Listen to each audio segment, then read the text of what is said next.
햇살이 가득한 벨기에 비리의 마르크트 광장 거리에서 한 여성이 어떤 남성을 발견하고는 환한 웃음을 짓습니다. 그리고 갑자기 남성의 손을 잡은 여성. 남성은 너무나 놀란 듯 눈을 크게 뜨고 어리둥절한 표정을 지었다가 이내 너무나 반가운 듯한 표정인데요. 그러더니 여성이 남자의 손을 잡고 광장 옆에 위치한 집으로 다짜고짜 데리고 들어갑니다. 과연 이들에겐 어떤 사연이 있던 걸까요? 세상의 다양한 이야기, 감동 돋보기입니다. 저는 현재 벨기에 비리에에 거주하고 있는 34세 여성 애니코르디입니다. 저희 부모님은 현재 비리해 마르크트 광장 근처에 위치한 에어비앤비를 운영하고 계십니다. 마르크트 광장은 프랑스의 콩코르드 광장이나 이탈리아의 산마르크 광장처럼 매우 아름답고 역사를 잘 보존하고 있는 곳이에요. 부모님은 광장 근처에서 관광객을 상대로 민박이나 장기 렌트를 오랫동안 운영해 오셨죠. 성격상 새로운 사람들을 만나는 걸 반갑게 여기시고 함께 어울리는 것을 좋아해서 일을 시작하신 것 같아요. 특히 부모님이 운영하는 아파트는 관광객들 사이에 좋다는 소문이 자자해서 공실이었던 적은 단 한 번도 없을 만큼 1년 내내 예약이 꽉 차 있습니다. 원래 저는 대학교를 영문학과를 졸업하고 이곳저곳에 취직을 하러 다녔지만 부모님 사업도 잘 되고 계시고 딱히 취직을 안 해도 이 일을 물려받으면 되겠다 싶은 생각이 컸는지 다녔던 직장마다 오래가지 못했습니다. 그러다 보니 부모님이 가끔 일손이 필요할 때 제가 돕는 일이 꽤 많았는데요. 저도 다행히 부모님 딸이라서 그런지 이 일이 매우 적성에 맞아서 즐겁더라고요. 덕분에 세계 각국에서 여행 온 사람들과 만나고 교류하며 다양한 언어와 지식을 경험으로 쌓을 수 있었습니다. 제 전공이 영어라서 관광객들과 대화하는 데는 어렵지 않았습니다. 그 중에는 지내는 동안에 말도 안 될 정도로 친해졌던 사람들은 이곳을 떠나던 날 공항까지 바래다 주면서 눈물을 흘린 적도 있었죠. 그러나 항상 모든 사람들이 좋았던 것은 아니었어요. 이 일을 하면서 제가 너무나도 속상하고 분노했던 일이 생겨났는데요. 다름이 아니라 바로 어떤 동양인 관광객을 받았을 때입니다. 국가 간에 안 좋은 감정이 생길 수 있으니 나라 이름은 밝히지 않겠습니다. 아파트 장기 렌탈을 하겠다기에 일정 보증금을 내고 매달 월세를 내는 형식으로 계약을 했습니다. 그렇게 저는 첫 월세를 받는 날을 기다렸지만 동양인 학생은 제게 말도 안 되는 이야기를 했는데요. 보증금을 냈으니 이번 달만 월세를 다음 달에 내겠다는 겁니다. 계약할 때는 아무 소리 안 하더니 월세 주는 날이 다 되어서야 당연하다는 듯이 말하는 거 있죠. 너무나도 어이가 없었고 법적으로 해결하겠다고 겁을 줬지만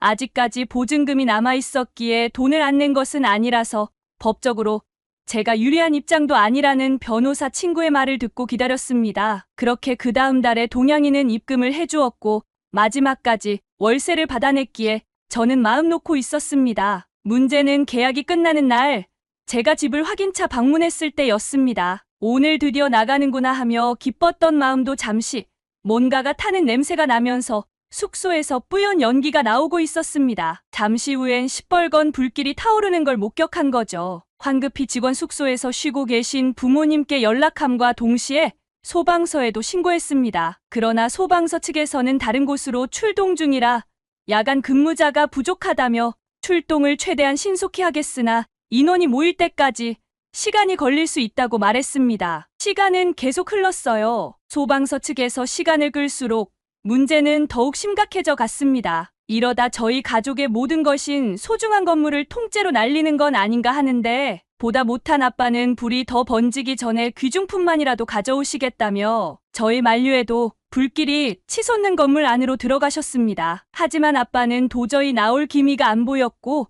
그제야 멀리서 사이렌 소리가 들리더라고요. 그때 어떤 동양인 청년이 침착하게 아빠가 향했을 만한 위치를 묻더니 그대로 물에 적신 수건만 가지고 화마 속으로 진입하기 시작했습니다. 그리고 얼마 되지 않아 얼굴과 팔에 심한 화상을 입고 정신을 잃은 아빠를 둘러매고 불길 속에서 빠져나왔는데요. 정신없는 상황에 막 도착한 구급차 앞에 아빠를 업고 나온 그 외국인은 같이 쓰러졌고 구급차에 실려서 병원으로 향했습니다. 너무나 감사한 생명의 은인이었지만 그가 한국에서 온 관광객이라는 것과 직업이 소방관이었다는 사실만 들었을 뿐 다른 소식을 들을 수 없었습니다. 빨리 고국으로 돌아가야 했다고 하더라고요. 나중에 안 사실이었는데 그불은 숙소에 묵던 동양인 관광객이 주방에서 엄청난 기름을 들이부으며 음식을 만들다가 불과 기름이 엉겨붙는 대형 사고가 터져버렸고 초기 대응도 안 한 채 놀라 도망가 버렸던 것이었습니다. 이렇게 엄청난 피해를 입고 나니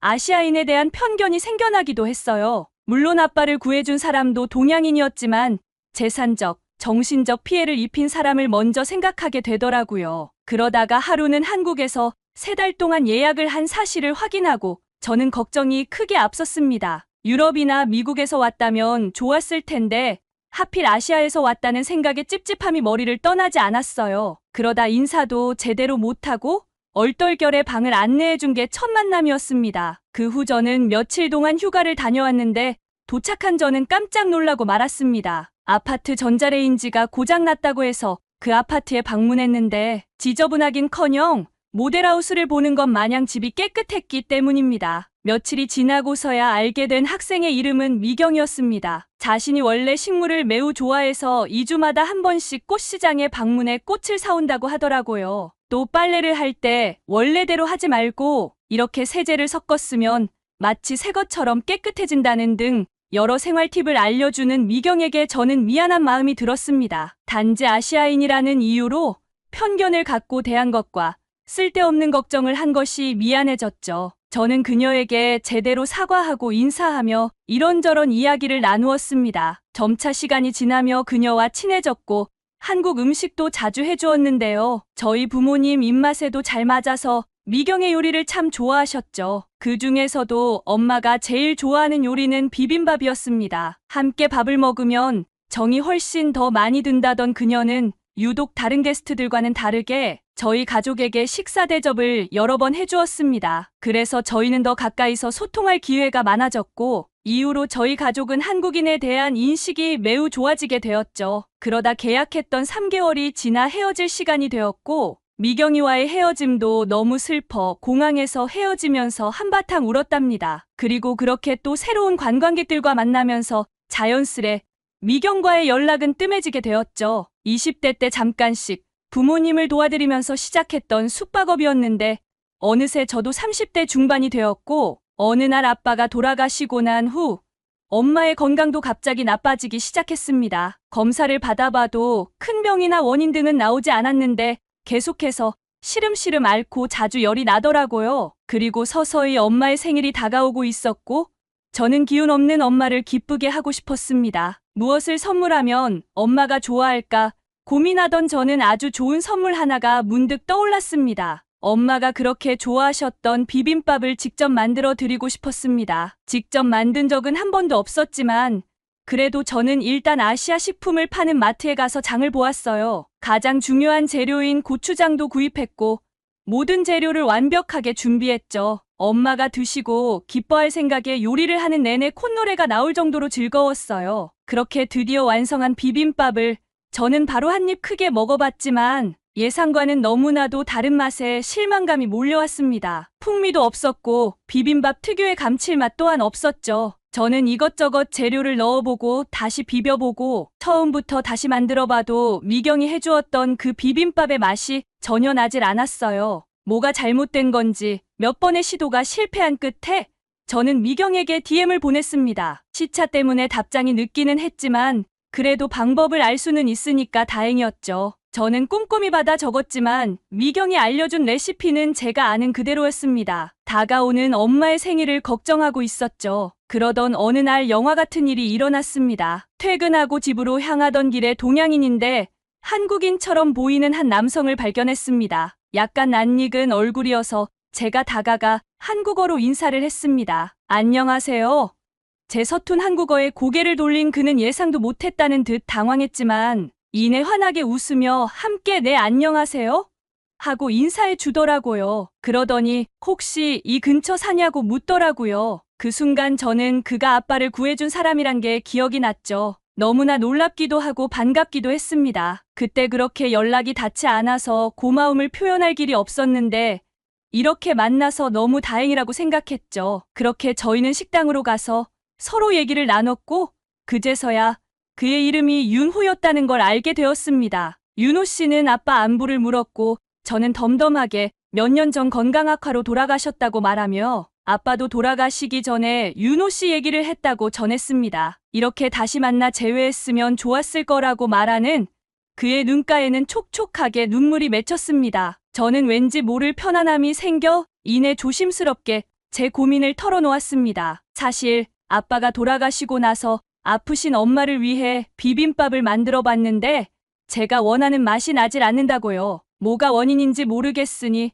혹시 시간이 된다면 이번에 다시 한번 도움을 좀 줄 수 있는지 말이에요. 그는 흔쾌히 고개를 끄덕였고 저는 마음이 급해서 그의 손을 잡고 끌고 오다시피 해서 집에 도착했습니다. 저는 조금이라도 도움이 되고자 옆에서 필요한 재료를 다듬고 준비하면서 두근거리는 마음을 애써 진정시켰습니다. 이번에는 꼭 성공하자는 마음이었죠. 그렇게 비빔밥을 엄마 앞에 짠하고 선물처럼 드리며 윤호 씨도 같이 소개하자 엄마는 비빔밥을 먹다가 눈물을 훔치셨습니다. 고맙다는 인사도 하지 못한 채 세월이 이렇게 지나가서 얼굴을 들 수가 없다며 미안해하고 감사해 하셨어요. 그리고 비빔밥을 드시더니 예전부터 먹고 싶었는데 다시 먹으니 정말 맛있다며 말이죠. 그 말을 듣는데 괜히 저까지 눈물이 핑 돌아 식사를 하다 말고 눈물을 흘리고야 말았습니다. 엄마는 천천히 밥을 씹으면서 마치 미경이 있던 그때로 돌아간 것 같다 하시며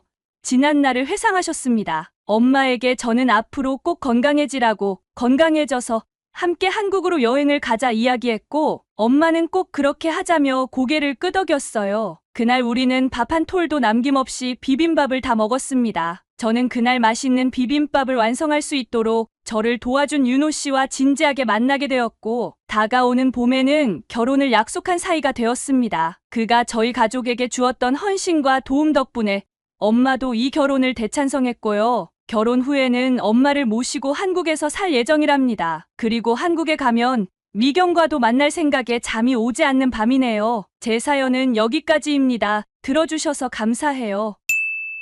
어머니가 비빔밥을 드시고 다시 기운을 차리셨다니 다행입니다. 벨기에 마르크트 광장에서 일어난 러브스토리도 참 아름다운 사연이었습니다. 자신의 사연을 소개해주고 싶으신 분은 공식 메일로 언제든지 제보해주세요. 구독과 좋아요는 영상 제작에 큰 힘이 됩니다. 감사합니다.